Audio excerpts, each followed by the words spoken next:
지난 2017년도에 기록을 보시면 2017년도에 포항에서 굉장히 우리나라에서는 잘 일어나지 않는 지진이 이례적으로 한번 크게 일어나서 피해가 한 670억, 공식적으로는 한 700억이 넘는다고 하는데 큰 피해가 있었습니다. 그런데 그 전에 이제 2016년도에 한번 지진이 경주에서 한번 있었고, 그리고 17년도에는 이제 포항에서 일어나서 우리나라도 이제 지진으로부터 안전하지 않은가 보다, 이제 그런 우려의 얘기들이 많이 나왔고, 17년도 포항 지진은 이제 저도 기억하는 이유가 그때 이 지진이 나서 이제 수능이 연기됐어요.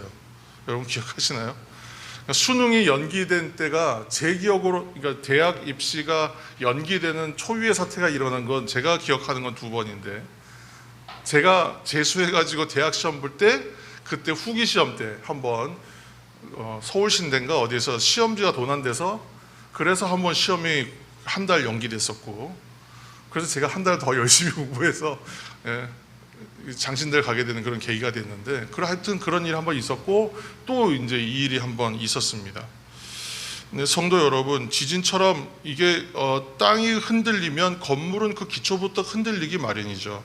근데 그렇게 되면 건축물이 이제 지진에 의해서 균열이 가게 되고, 심하면 무너질 수밖에 없습니다.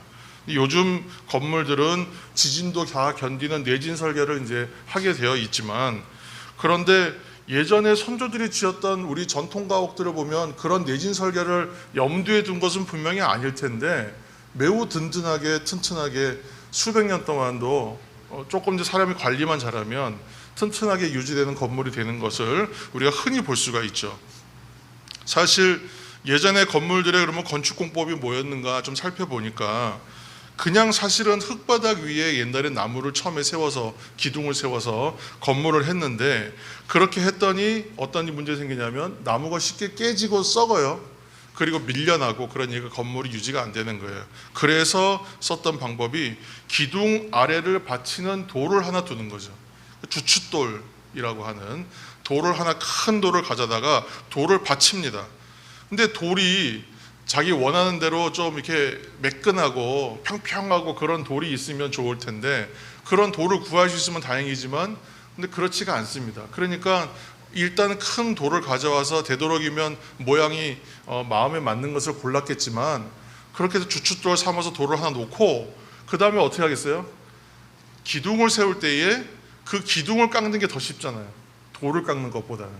그러니까 돌을 가공하기가 어려우니까 나무를 가공하는 거예요. 나무를 틈을 내서 돌의 아귀에 딱 맞도록 그렇게 나무 밑둥을 깎아서 기둥을 세우는 거예요. 그러니까 그렇게 해서 주춧돌 면에다가 나무를 깎고 다듬어서 면을 맞췄다고 합니다. 어떻게 보면 지혜고 또 기술입니다. 근데 문제는 이 나무하고 돌 사이에 틈이 생기면 문제가 생기는 거예요. 아무리 좀 틈이 없이 잘 맞췄다 하더라도 이 틈에 물기가 들어가고 습기가 들어가고 그러면 어떻게 되냐면 이 나무가 아무래도 썩게 되고 변형이 생기는 거죠. 그러니까 그 틈에다가 뭘 했냐면 소금을 채웠대요. 소금을 채워서 그 틈에 일어나는 부식을 막고, 그리고 어떻게 해요? 상부의 무게를 무겁게 해가지고 이 기둥이 아주 강하게 눌리게 해서 틈이 일어나지 않도록 오히려 상부는 무겁게, 그렇게 하고 공법을 사용했다는 것입니다. 그러면 나무 기둥과 주춧돌 사이가 잘 밀착돼서 아주 큰 문제가 일어나지 않는 그런 훌륭한 건축물의 기반이 마련이 됐다는 것이죠. 그러니까 주춧돌은, 그리고 또 장점이 매끈한 돌이 아닙니다. 거칠거칠하고 모양이 자기 마음대로 생겼어요. 그러다 보니까 땅에 기본적으로 박혀있고 마찰이 돼서 혹시 좀 지진이 일어나더라도 오히려 이 돌은 밀리지가 않는, 쉽게 미끄러지고 이동하지가 않아서 기둥을 안전하게 잡고 무겁게 눌러주어서 쉽게 밀려나지 않았다. 그렇게 설명되어 있더라고요. 사랑하는 성도 여러분, 이처럼 기둥은 그렇게 위에서 또 옆에서 건물의 중심을 잡고 든든하게 버텨주기 때문에 건물은 든든히 서 있을 수가 있는 것입니다. 같은 관점에서 사람들이 함께하는 조직과 모임에도 그런 기둥과 같은 사람들이 있고, 그렇다면 동일한 관점으로 하면 주춧돌 같은 사람이 있는 것이겠죠. 그래서 이 나라의 국정을 맡은 책임자, 가정의 가장, 또 교회의 리더십도 그런 의미에서 똑같은 기둥과 같은 역할을 부여받고 있고 그런 역할을 하고 있는 것입니다. 그래서 리더십이 뛰어난 리더십이 뛰어난 조직은 어떻게 해요? 그러한 훌륭한 리더십이 있는 조직은 강력한 힘을 발휘하게 됩니다. 그런데 이제 리더십이 불안하면 기둥이 불안한 것이죠. 그러면 조직이 와해되고 흔들릴 수밖에 없는 것이죠.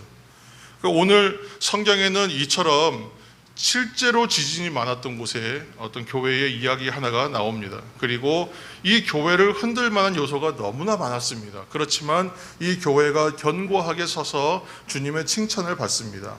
우리 금찬에도 함께 나눴습니다만 오늘 계시록 3장 7절의 말씀을 우리가 함께 읽겠습니다. 계시록 3장 7절입니다. 빌라델비아 교회의 사자에게 편지하라. 거룩하고 진실하사 다윗의 열쇠를 가지시니 곧 열면 닫을 사람이 없고 닫으면 열 사람이 없는 그가 이르시되 아멘. 우리가 금찬기도회에도 나눴습니다만 바로 빌라델비아 교회가 그 오늘의 주인공입니다. 미국 펜실베니아 주에 있는 필라델피아라는 시가 있어요. 근데 이 똑같은 이름을 가진 곳이 또 여러 곳 있다고도 합니다만 대표적으로 펜실베니아에 있는 필라델피아가 이 이름을 따서 만든 건 똑같은 이름이에요. 그래서 필리아 아델포스라고 하는 이제 헬라어. 그래서 필리아는 뭐냐면 친구, 우정이잖아요. 그런 것이고 아델포스가 이제 사랑이에요. 그러니까 친구 사랑, 형제 사랑 이렇게 되겠죠. 형제 사랑, 형제 우애 그런 뜻에서 나온 겁니다. 이 이제 빌라델비아 교회가 계시록에 나오는 7교회가 있는데 그 중에서 서머나 교회와 더불어서 책망이 없는 그런 교회였습니다. 주님의 기쁨이 되는 이 교회가 되는 조건을 만약에 우리가 따진다면 그것은 빌라델비아 교회를 만약에 샘플로 했을 때는 외적인 조건들과 어떤 그런 것에 형식에 있지 않구나. 하나님의 기쁨이 되는 교회가 되는 방법이 어떤 외적인 조건이나 그런 모양에 있지는 않구나 라고 일단 생각하게 됩니다. 왜냐하면 빌라델비아는 그렇게 큰 교회가 아니었기 때문에 그래요. 교세가 특별하게 강력한 교회도 아니었어요. 빌라델비아 교회의 환경은 한마디로 얘기하면 척박한 교회. 우리가 이제 교회의 어떤 교회가 펼쳐나갈 때에 교회의 영적 토양을 보는데 영적 토양을 보는 이유는 뭐예요? 외적인 조건이 그 교회를 좌우하는 것이 일단 아니라고 보기 때문에 그래요. 영향이 왜 없겠습니까만은 더 중요한 요소가 있다는 것이죠. 근데 그런 의미에서 빌라델비아 교회가 갖고 있는 환경은 한마디로 척박했다. 그리고 한마디로 가난한 교회. 게다가 오늘 얘기했던 지진 얘기했잖아요. 실제로 그 지역은 지진이 많은 지역. 그래서 어느 해의 그 역사 기록을 보면 도시가 완전히 파괴될 정도로 대지진이 일어나서 사람들이 많이 이제 다치고 어떤 손실이 많았기 때문에 도시에 모여 사는 것을 되게 두려워해서 조금 더 기름지고 오히려 넓은 평야지대로 사람들이 많이 이렇게 분산됐다는 얘기까지 나와요. 그만큼 이곳은 지진이 많은 곳이었어요. 그래서 지진이 가득한 도시다. 이런 별명이 있을 정도로 위험지대입니다. 그러니까 이로 인해서 생명의 위협을 받은 사람들이 많이 이주했다는 기록이 있을 만큼 이곳은 안전한 곳은 아니었던 거예요. 그러니까 빌라델비아 교회가 또 받고 있는 핍박은 유대교인들로부터 받는 핍박. 다 이제 기독교로 개종한 것으로 인하여 유대인들이 또 유대인들에게 핍박받는 것이 있었고 또 이 나사렛 땅이라 그래가지고 이 예수 그리스도 믿는 이 사람들을 가리켜 이단으로 생각했어요. 그러니까 유대인들이 핍박하는 거죠. 유대교인들이 핍박해요. 그래서 이 핍박은 꼭 사도 바울이 초기 기독교 신자들을 핍박했던 것과 같은 그런 핍박을 계속 받았습니다. 교세는 작고 가난하죠. 땅은 안정되어 있지가 않죠. 핍박은 있죠. 그러니까 굉장히 여러 가지로 힘들었죠. 무엇보다 이 빌라델비아 지역은 별명이 소아테네입니다. 작은 아테네. 아테네가 어떤 도시예요? 우상의 도시라고 해요. 신들의 도시. 그러니까 이 교회의 성지와 같은 이 지역에서 신앙도 다르죠. 핍박자도 있죠. 교세도 약하죠. 지진이 나서 안전하지도 않죠. 너무나 안 좋은 조건들은 다 가지고 있는 이 척박하고 어려운 환경에 있는 작은 교회가 어떻게 그러면 칭찬받는 교회가 되었을까? 우리는 바라보아야 하지 않겠습니까?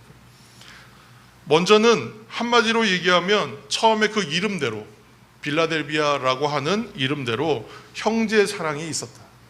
형제 사랑이 있었기 때문에, 사랑이 있었기 때문입니다. 우리 요한계시록 3장 8절의 말씀 한 절 함께 읽겠습니다. 3장 8절.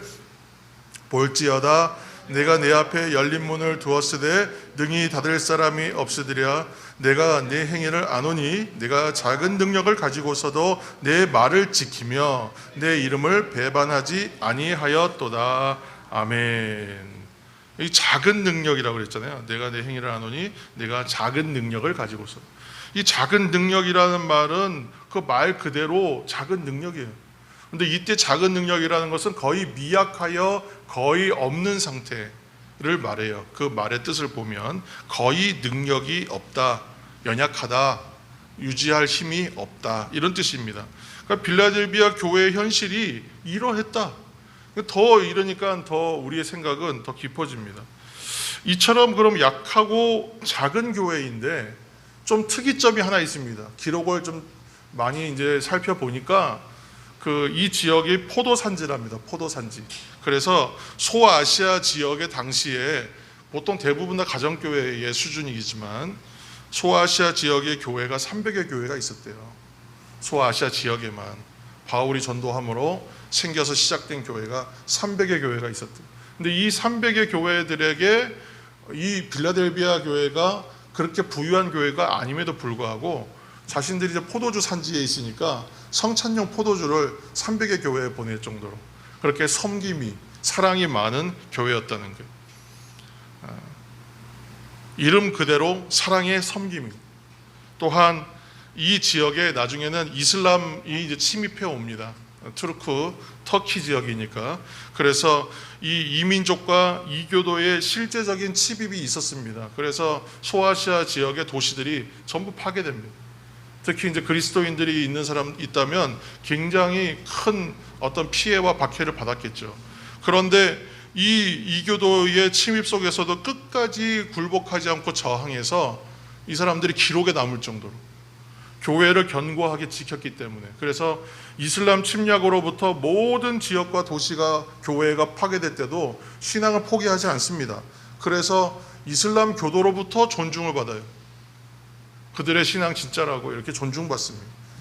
이처럼 눈에 보이지 않지만 사랑의 능력으로 교회를 교회되게 하고 교회를 정말 사랑해서 지켜나가는, 그래서 그것이 힘이었어요. 그래서 주님의 칭찬을 받았던 것입니다. 사랑하는 성도 여러분, 빌라델비아 교회처럼 칭찬받는 교회, 든든한 교회를 이루어가는 또 기둥 같은 성도 우리가 되려면 그럼 무엇이 필요할까? 오늘 이제 이야기 속에서 한 가지씩 찾아보려고 합니다. 첫 번째는 주춧돌 위에 잘 세워져야 합니다. 주춧돌 위에 잘 세워져야 합니다. 기초와 토대가 좋아야 한다는 말입니다. 기둥은 일단 건물의 기초여 토대입니다. 요즘에는 기둥을 세우기 전에 이제 땅을 잘 다지고 아니면 땅을 더 파는 것으로 시작하지만 그래도 건물의 기본적인 것은 기둥이죠. 그래서 성도는 주의 몸된 교회를 이루는 기초이고 토대, 곧 기둥과 같습니다. 그 기둥은 강해야 하고 동시에 흔들림이 없어야 되죠. 오늘 말씀 가운데에 이런 말씀이 있잖아요. 내 말을 지키며 배반하지 않았다. 내 말을 지키며 배반하지 않았다. 여러분, 이 말이 우리는 그냥 쉽게 읽을 수 있지만 이 말 자체가 간단하지가 않습니다. 사실은 쉽지 않은 말이에요. 그냥 지나칠 말이 아닙니다. 왜 그러냐면 말을 지키고 배반하지 않았다. 이 말에 담겨있는 의미를 잘 보아야 합니다.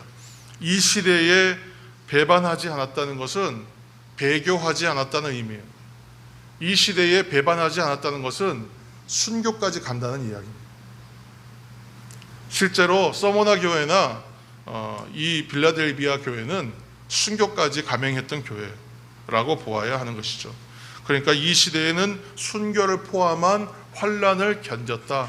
그 가운데에서도 하나님의 뜻을 떠나지 아니하고 교회를 지키고 사랑으로 교회를 가지려고 유지하려고 애썼다라고 이제 보아야 하는 것입니다. 그래서 만일 작은 시험에 에도 흔들리는 성도가 있다고 여러분 생각해 보세요.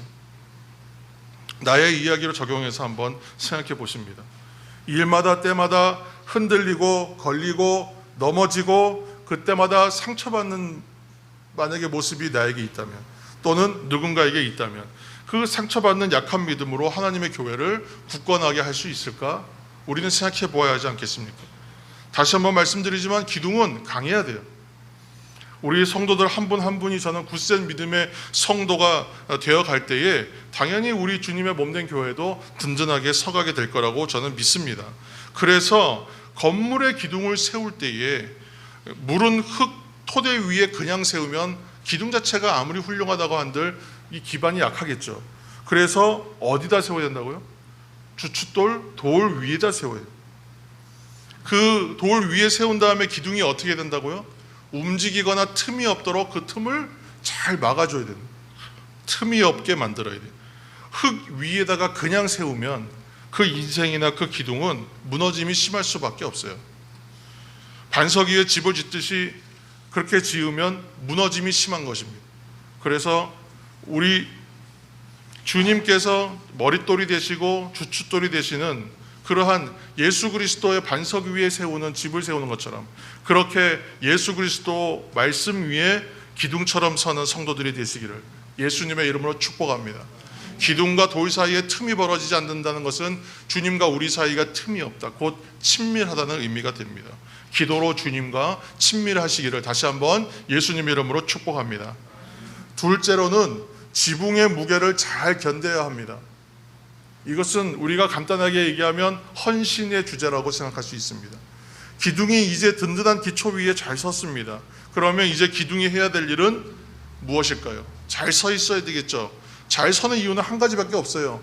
지붕과 건물의 무게를 지탱하기 위해서 잘 서야 하는 거예요. 그 목적이 아니면 기둥이 아무 이유 없이 서 있을 이유가 없습니다. 자, 이제 건물의 큰 무게를 견뎌야 됩니다. 주님의 몸된 교회 안에는 섬김과 헌신이라고 하는 수고가 존재합니다. 이 일들은 내가 감당해야 되겠다라고 나서는 사람이 없으면 아무도 하지 않고 아무 일도 진행되지가 않아요. 그런데 내가 해야 됐다고 시작하면 기가 막히게 일들은 이루어지고 진행되는 걸 보게 됩니다. 처음에는 한 사람의 헌신으로 시작하지만 그 한 사람의 헌신이 연결되어서 여러 사람의 헌신으로, 더 큰 힘의 헌신으로 일어나서 교회 자체가 헌신하는 교회로 바뀌게 되는 것입니다. 수고와 땀 흘림이 없이 결과물과 결실과 영광을 얻을 수는 없죠. 그것 없이 내가 영광을 누리겠다고 생각한다면 나는 여전히 다른 사람들에게 기대어 가는 신앙일 수밖에 없는 것입니다. 기둥은 그 무게를, 삶의 무게와 수고의 무게들을 질 수가 있어야 돼요. 짊어지고 견뎌내야 돼요. 왜 나는 자꾸만 우리가 얘기하지만 적은 달란트를 주셨는가? 왜 나는 하나밖에 안 주셨는가? 왜 누구는 둘을 주고 왜 누구는 5을 주었는데 나는 하나밖에 안 주었는가 하고 그 한 달란트 땅에 묻어두고 가만히 있으면 어떤 일이 생겨요? 칭찬받을 일은 없습니다. 오히려 책망뿐이에요. 하나를 받았으면 다른 사람이 2개를 받았던, 다른 사람이 5개를 받았던, 성경에 나오진 않지만 10을 받았던, 그것은 별로 의미가 없어요. 내가 받은 한 달란트에 합당한, 부르심에 합당한 삶을 사는 것이 아버지 하나님의 뜻이에요. 그것이 칭찬받는 길이에요. 그것이 나의 몫이에요. 그러니까 하나님이 나에게 준 몫을 충실히 하는 것, 사실은 거기가 하나님의 은혜의 포인트가 아니겠습니까? 하나를 맡으면 하나의 사명이, 5을 받았으면 5의 사명이 있는 거예요. 저 사람이 많이 받았다면 저 사람이 일을 더 많이 해야 되는 거예요. 하나는 하나로서, 둘은 둘로서, 5은 5으로서의 사명을 감당하는 거예요. 무게를 잘 견뎌야 되는데, 쉽게 생각하면 됩니다. 무게를 잘 견뎌야 되는데, 그러면 이 기둥 자체가 어때야 되냐면, 요즘 표현으로 하면 밀도가 꽉 차 있어야 되죠. 우리 뼛속이 자꾸 비면 골다공증이라서 뼈가 쉽게 부러진다 그러잖아요. 여러분, 여름이 더 위험한 거 아시죠? 의학 상식으로. 여러분 상식을 이제 의학 지식들을 살펴보시면 이 여름이 뼈가 더 물러지는 시간이라고 그래요. 그래서 이 여름에 골다공증으로 인한 피해가 더 많이 일어난답니다. 그래서 골 밀도를 높이는 운동이나 음식들을 잘 드셔야 돼요. 아무튼 이 무게를 잘 견디기 위해서는 속이 꽉 찬 튼튼함이 있어야 되는 겁니다. 그런데 이 기둥이 속빛나무라면 어떻게 되겠어요? 그래서 이 기둥과 같은 성도들은 이 속이 뭘로 채워져 있냐면 하나님의 말씀으로 가득 차 있어요. 말씀으로 채워져 있어서 말씀으로 이 삶의 표현들이 나올 정도의 말씀으로 채워져 있으면, 속이 단단히 채워져 있으면 무게를 견딥니다. 하나님의 은혜의 말씀으로 무장되어 있는 사람들은 인생의 세월의 무게들을 견뎌낼 수가 있어요. 일이 일비하지 않아요. 무겁게 행동하고 가볍지 않습니다. 흔들림이 없어요. 그러면 어떻게 되겠습니까? 그러한 성도들로, 그러한 기둥과 같은 성도들이 세워져 있는 교회라면 어떻게 돼요? 건물은 쉽게 무너질 수가 없는 것이죠. 든든하게 서갈 수밖에 없습니다. 살아있는 말씀이요 생기 있는 말씀으로 그 속에 채워야 되는데, 그런데 그 안에 하나님의 말씀이 채워져 있는 것이 아니라 그렇지 않은 것이 채워져 있다면 어떻게 되겠습니까? 세상의 말과 세상의 생각을 가득 채워서는 하나님의 전을 떠받드는 기둥으로 설 수가 없습니다. 든든한 기둥이 될 수가 없습니다. 오히려 이 무게가 무거울수록, 무게가 심하게 누를수록 기둥은 어떻게 해요? 들뜨지 않는다 그랬잖아요. 기둥됨의 역할들을 감당한다 그랬잖아요. 오히려 무거운 것이 감사한 겁니다. 그때는 무거울수록 어떻게 해요? 기둥이 틈이 없이 이 땅에 더 지면에 잘 밀착되고 추춧돌에도 밀착돼서 이 기둥이 든든하게 서 있을 수 있기 때문에 그래요. 다만 이 기둥의 역할은 뭐예요? 밀도가 가득 차 있어서 속이 채워져 있어야 할 것으로만 채워져 있으면 견딘다는 겁니다. 그리고 그때는 무거운 것도 감사해요. 그래서 오히려 수고와 헌신이 감사하고 나에게 오는 때로는 고난과 어려움이 더 감사가 돼요. 내가 더 기둥되게 하고 기둥으로 든든히 서가고 밀도 있는 기둥되게 하시는 말씀이 감사하고 이 누르는 무게가 감사하는 그러한 성도가 될 수 있는 것입니다. 이처럼 때에 따른 고난은 우리로 더욱 주님을 의지하게 만들기 때문에 하나님의 은혜로 나가는 통로가 됩니다. 말씀으로 채우시고 은혜로 충만한 성도 되시기를 예수님의 이름으로 축복합니다. 셋째로, 이제 서로 연합하여 세워져간, 이 기둥은 수평적 하중과 수직적 하중을 같이 받아야 된다고 합니다. 요즘에는 좀 그 다른 공법으로 세우더라고요. 일단 말씀 한 절 읽겠습니다. 전도서 4장 12절 말씀입니다. 전도서 4장 12절 함께 읽겠습니다. 한 사람이면 패하겠거니와 두 사람이면 맞설 수 있나니 세 겹줄은 쉽게 끊어지지 아니하느니라. 아멘. 우리가 이게 세워가기를 꿈꾸는 성숙한 교회가 있어요. 저는 처음부터 교회론에 대한 비전들을 세워나갈 때 학교에서, 그 신학교에서 이제 그런 것도 가르쳐주지 않습니다. 근데 간혹 교수님들 간에 좀 그런 생각을 할 수 있는 힌트와 질문하시는 분들이 있어요. 그래서 그러니까 여러분이 꿈꾸는 무엇은 무엇입니까? 이런 식의 질문하시는 분이 가끔 있습니다. 그러면 그 질문을 가지고 그 교수님의 답에 또는 학우들 앞에서 답을 해야 되기 때문에 좀 그럴듯한 말을 만들어야 될 거 아니에요. 그래서 나름대로 이런 정의 저런 정의를 찾아봅니다. 근데 그때는 무슨 정의인지 기억도 잘 안 나요. 아마 그냥 그럴듯한 말로 채웠을 거예요. 그런데 시간이 지나서 그 질문이 남아요. 목회자로 살아가면서, 신앙인으로 살아가면서 그때 받았던 질문들이 여전히 남아요.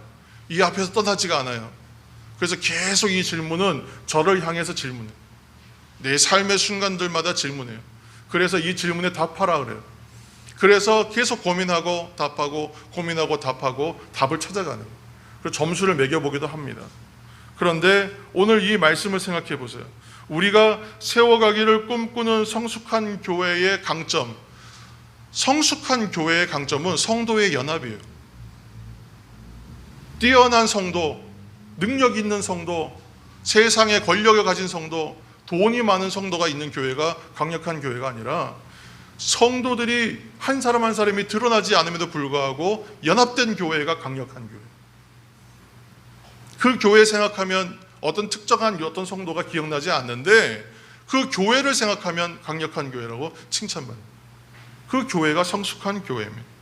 오늘날 재미있는 건 고층 건물들 지을 때는 거꾸로 이제 나무로 짓는 것도 있지만, 나무는 아직도 오히려 굉장히 고급 자재에 들어가기 때문에 이제는 비싸더라고요. 그래서 가장 많이 쓰는 게 뭐냐면 철골 구조로 쓰는데, 이거 일명 우리가 말하는 H빔이라고 하는 철근이 들어가. H빔으로 서로 이렇게 조직을 짜서 건물을 만들면 그 건물이 무게가 아무리 무겁더라도 진짜 어마어마한 무게를 견디는 거죠. 그래서 최소한 10층 단위 이상의 건물이 올라갈 때는 이 H빔을 사용하지 않는 건물은 없다 그래요. 아직까지는 그렇답니다. 그런데 이러한 기둥들이 서로 연결될 때에 엄청난 건물을 견고하게 세워가고 엄청난 무게를 견디는 것이죠. 오늘 빌라델비아 교회 이름이 뭐였냐면, 이름의 뜻이 형제 사랑이라고 했습니다. 그런데 우리 교회에도 이름에 사랑이 들어가요. 우리 교회는 사랑 담은 교회. 우리가 조금 더 되게 사랑이 더 많고 사랑의 용적이 더 많은 것 같은 그런 느낌이 들어요. 그러니까 우리 교회 이름을 너무나 예쁘게 아름답게 우리는 잘 지었어요. 사랑 담은 교회. 기둥과 기둥이 적절한 위치에서 서로 틈없이 잘 버티고 서서 연결되려면, 잘 접착되려면, 교회가 잘 연합되려면 무엇보다 사랑이 있어야 된다. 성도의 연합 안에 가장 필요한 능력은 사랑의 능력입니다. 그래서 우리는 교회 이름대로 살아내면 됩니다. 오늘 말씀 가운데에 세겹줄과 같은 교회는 견딘다 그랬어요. 한 사람은 안 돼요. 두 사람이면 맞설 수는 있어요. 그런데 세 사람이면 어떻게 해요? 세겹줄은 끊어지지 않아요. 질 일이 없다는 거예요. 이긴다는 얘기입니다.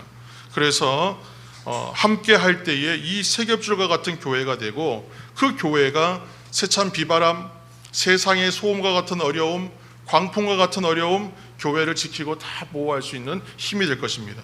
오늘 말씀 가운데 계시록 3장 12절 말씀 함께 읽겠습니다. 계시록 3장 12절입니다. 이기는 자는 그가 결코 다시 나가지 아니하리라.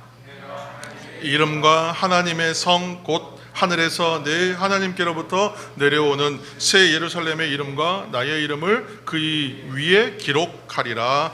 아멘. 빌라델비아 교회는 주님이 주시는 상급이 있었어요. 오늘 말씀 가운데에는 하나님의 성전의 기둥과 같게 하신다, 그렇게 말합니다. 건물의 기둥의 장점은 하나가 또 있죠. 기둥은 옮겨지지 않아요. 기둥은 옮겨지지 않아요. 건물에서 사람들은 옮겨가지만 그 건물 기둥 자체를 옮길 수는 없어요. 그만큼 기둥과 같게 하신다, 이 얘기는 영구적이고 영원한 하나님의 상급과 면류관이 있다는 뜻이에요. 우리의 신앙의 목표는 상급을 얻고 면류관 얻는 것은 아니에요. 그것은 하나님께 주시는 거예요. 감사할 뿐이에요. 그것이 우리의 목표가 되진 않아요. 다만 이 말씀 가운데 제가 은혜를 받는 말씀은 기둥이 되게 하신다는 거예요. 흔들림이 없다는 거잖아요. 이거는 변동됨이 없다는 거예요. 확실하다는 뜻이에요. 여러분, 그것이 우리에게 은혜 되기를 축복합니다. 그만큼 영원하고 영구한 상급의 면류관이에요. 또 이기는 자에게는 뭐냐면 하나님의 이름, 새 예루살렘의 이름, 예수 그리스도의 이름이 새겨진다. 이름이 장식된다. 이거는 내가 누구의 소유인가로 결정된다는 거잖아요. 누가 나의 보증이 되시고 누가 나를 인치시는 분인가를 증명해 준다는 거예요. 내 신분을 보여주는 일종의 라이센스 같은 거예요. 흔적이에요.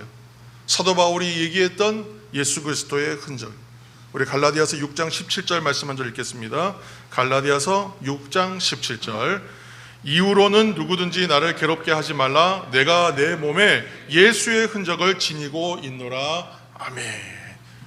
이 예수의 흔적이 사도 바울의 자랑이었어요. 그의 만족이었어요. 주로 인하여 당한 고난, 주를 위하여 했던 수고, 주를 위하여 맡고 힘들었던 일들에 대한 그 증거들, 흔적들, 그것이 그의 자랑이었다. 사도 바울은 자신의 몸에 내가 예수님의 흔적이 있습니다라고 고백했어요.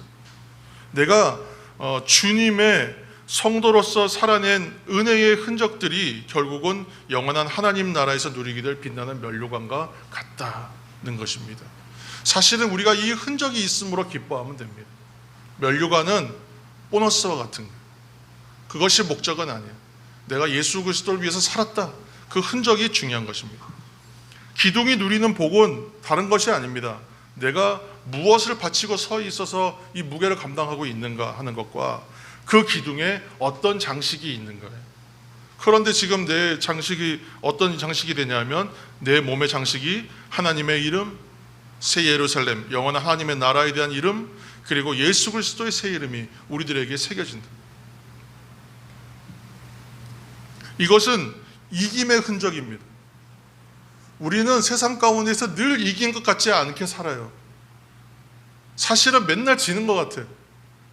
맨날 누군가보다 좀 결핍되고 부족한 것 같고 못 누리는 것 같고 손해보는 것 같고, 그런데 이 흔적들이 뭐냐면 이김의 흔적이에요. 최종적 승리는 누가 하냐면 흔적이 있는 사람이 이기는 거예요. 면류관 받는 사람이 이기는 거예요. 그거는 일종의 확증이거든요. 믿음의 사람들을 하나님께서 뭐라고 하냐면 증언하여 증명해 주신다, 확증해 주신다. 믿음의 사람들이라고 이렇게 증거 사인해 주신다는 거예요. 이김의 흔적이요 이김의 증거예요. 극복하고 이겨낸 사람들은 히브리서 11장의 믿음 사람같이 하나님이 증언해 주시고 확증해 주실 겁니다. 이렇듯 성도들이 기둥과 같이 자리를 짓고 지붕을 바치며 서로 연결하여 교회를 이루어갈 때 빌라델비아 교회가 받은 칭찬과 복을 우리들도 누리게 될 줄로 믿습니다. 저는 이것이 우리의 위대한 목표가 됐으면 좋겠습니다. 사랑하는 성도 여러분, 교회의 기둥의 역할을 우리가 인내함으로 우리 각 사람 각 성도들께서 감당하심으로 모두 천국의 성전 기둥이 되시기를 예수님의 이름으로 축복합니다. 마지막으로 한 가지만 더 기억하십시오. 나무 기둥이 될 때, 나무로 기둥을 만들었어요. 근데 이 나무는 기둥이 될 때 이미 죽었습니다. 나무는 베어짐을 통해서 이미 죽었어요. 죽고 나서야 기둥되는 것입니다.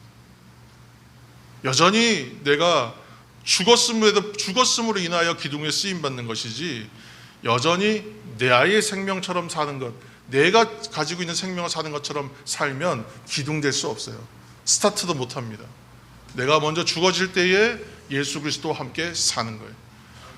내가 죽을 때에 그리스도의 능력으로 사는 거예요.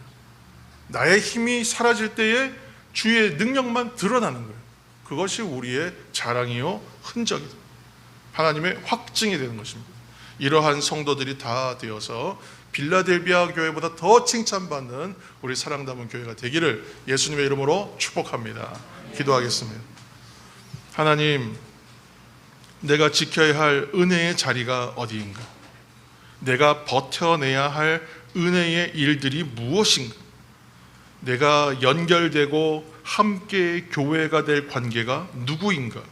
우리가 생각하면서 함께 기도하게 하여 주셔서 내가 지켜야 할 은혜를 누리고 내가 버텨냄으로 인하여 충만해지는 은혜의 일들을 누리고 내가 연결하고 관계 맺어서 함께 교회 갈 이들을 세워감으로 우리가 몸된 교회를 든든하게 세워가며 또한 적은 힘으로도 충성하고 주를 떠나지 않아 빌라델비아 교회가 받고 누린 복과 같은 복을 우리들 또한 누리게 하여 주옵소서. 사랑 담은 교회가 되게 하여 주옵소서. 예수님의 이름으로 기도합니다.